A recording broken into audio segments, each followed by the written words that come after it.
सदर जी, मैं आपसे यही तो समझना चाहती हूँ कि आपने बताया कि जब मुहर्रम का जुलूस निकलता है तो हिंदू भाई सहयोग करते हैं, और जब कांवड़ यात्रा निकलती है उस बात पे भी मनाही नहीं है कि मुस्लिम भाई बंधु भी पुष्प वर्षा करते हैं, खाने पीने की व्यवस्था करते हैं। वही तो सवाल है ना कि वो भी तो नेम प्लेट लगाते हैं, लेकिन किसी कांवड़ी को कोई आपत्ति नहीं होती। आप इस बात को भी तो नहीं नकार सकते ना कि जिस तरह के वीडियो वायरल होते हैं कि कहीं रोटी पर थूका जा रहा है, फलों को जूठा किया जा रहा है, सोशल मीडिया पे अक्सर आप भी ये वीडियो देखते होंगे।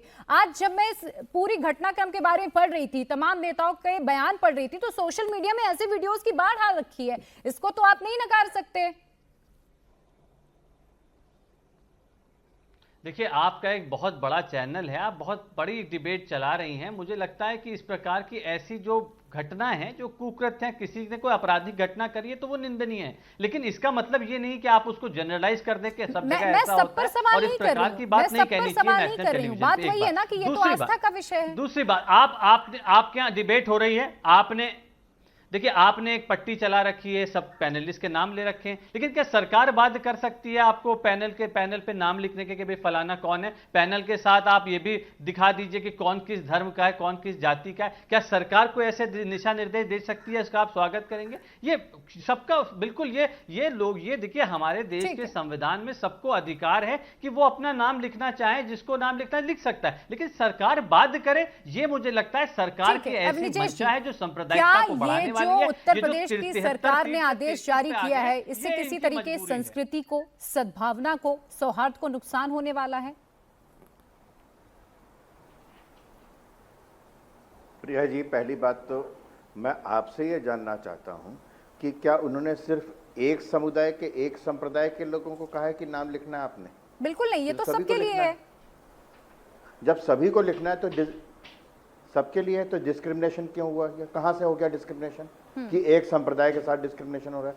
जो लोग कह रहे हैं योगी जी को, वो जाकर के पहले झांक करके देख के आए गोरखनाथ मठ में कितने मुसलमानों की दुकानें हैं जो सालों साल से चल रही हैं। योगी आदित्यनाथ के मठ में मुसलमानों की दुकानें हैं, रोजगार चल रहा है, और योगी जी के गुण गाते हुए दिखाई दे रहे हैं वो तमाम मुसलमान। समझ में आई बात? आदिल हसन साहब, आप बैठ करके यहाँ पर मुसलमानों की राजनीति करने की, हमारे यहाँ भैया सुन लीजिए, आपके बीच में नहीं बोलता था मैं, कुछ नहीं बोला, आपके बीच में नहीं बोला था ना। शांति के साथ ये डिबेट चल रही है, सब एक दूसरे को बहुत ही तन्मयता से सुन रहे हैं। प्लीज आप भी सुनिए, आपकी बारी आएगी, आप बोलिएगा, सुनिए। प्रिया जी, इस संविधान ने जिस तरीके से हलाल मीट खाने के लिए स्वतंत्रता दे रखी है, एयरलाइन में हलाल मीट मिलेगा, हलाल सर्टिफिकेशन होगा, क्या हिंदुओं को यह अधिकार नहीं होना चाहिए कि हम अपने मर्जी से अपने उन पवित्रतम दिनों में, जब कांवड़ लेकर के, गंगा जल लेकर के, जिसको हम कांवड़ जमीन पर नहीं रख सकते, जमीन पर ऊपर सो नहीं सकते, नंगे पैर जाते हैं, बिना कपड़ों के जाते हैं, ऐसे समय में क्या उनको इस बात का मालूम नहीं होना चाहिए कि धोखे में नहीं, अगर वो किसी भी व्यक्ति से खाना चाहे तो इसमें नहीं है कि ऐसे नहीं लेना, सिर्फ उनको इतनी स्वतंत्रता है कि वो चाहें तो उनसे ले सकते हैं, चाहें तो ना ले सकते हैं। इसमें डिस्क्रिमिनेशन कहाँ हो गया? इस देश के हिंदुओं को और उन मुसलमानों को ये सोचना चाहिए कि देश की मुस्लिम और ये विपक्षी राजनीति किस तरीके से बंटवारा करके इस देश को अंधकार के गर्त में घुसेड़ने की, अंधकार के गर्त में ढकेलने की कोशिश कर रही है। कभी आज तक नहीं इन्होंने कहा कि क्यों ऐसा होता है कि मुसलमानों की आबादी इतनी और उससे ज्यादा यहां पे घर मिलते हैं प्रधानमंत्री आवास योजना में। कभी इन्होंने नहीं कहा भाई, कहो ना। और मैं आपको बताता हूं, बीजेपी को जिसने वोट दिया पता चलता, खबर आती है कि उसके अगर किसी महिला ने वोट दे दिया, भैया किसी महिला ने वोट दे दिया बीजेपी को, तो उसके घर में पिटाई होती है। पिछले बार की कांवड़ियों के ऊपर जिसने फूल बरसाए थे, तमाम मुसलमानों ने मिलकर के, तमाम मेरा मतलब ये मुस्लिम राजनीति करने वाले, आम मुसलमान नहीं, आम मुसलमान वो है जो उस पर फूल बरसाता है। ये लोग उस मुसलमानों को भड़का करके, इन्होंने भड़का करके पाकिस्तान बनवाया। आज क्या हाल चल रहा है उस पाकिस्तान का? क्या हाल है? इन्होंने ही भड़काया था ना, जिन्ना जैसे लोगों ने, कि अलग देश चाहिए, अलग देश चाहिए। उन मुसलमानों का क्या हुआ वहां पर जाकर के? देख लिया ना उन्होंने, हर्ष क्या हुआ? खाने को लाले पड़े हुए हैं। उन आम मुसलमानों के जो पंचर लगाते हैं, जो बढ़ई का काम करते हैं, उनके पेट का निवाला छीनना चाहते हो आप। यह आपकी मुस्लिम राजनीति है। एक वोट के बदले आप उनको क्या देते हो? क्या देते हो आप उनको?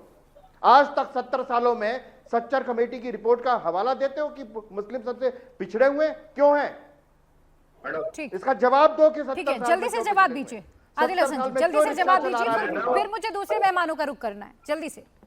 मैडम 1984 से लेकर आज तक हैदराबाद जीत रहे दारुसलाम में सिर पे टीका हो, टोपी हो, क्रॉस हो, पगड़ी हो, सबका इस्तेमाल है। इसलिए भाजपा पूरी ताकत लगा देती है, संघ ताकत लगा देती है, तब भी नहीं हरा पाती है। हम हिंदू मुसलमान में भेदभाव नहीं करते, हम इंसाफ की बात करते हैं। आप मैकडोनल्ड्स और पिज्जा हट और क्या कहते हैं दूसरे बड़े बड़े जो फूड चेन पर नाम लिखवाइए ना, हिम्मत नहीं है क्या? और जो आप बड़े बड़े बीफ कंपनी से चंदा लेते हैं, संघ उस पर चुप रहता है क्या? मैं आपकी जानकारी के लिए आदिल हसन जी, मैं आपकी जानकारी के लिए बता देती हूँ, जितनी भी बड़ी बड़ी फूड चेन्स हैं, आप एक गूगल करिए, सबका पूरा खाता निकल के आ जाता है। आप अभी बैठे बैठे गूगल करके देख लीजिए, पूरी डिटेल निकल आती है, मैं पूरी डिटेल निकल आती है।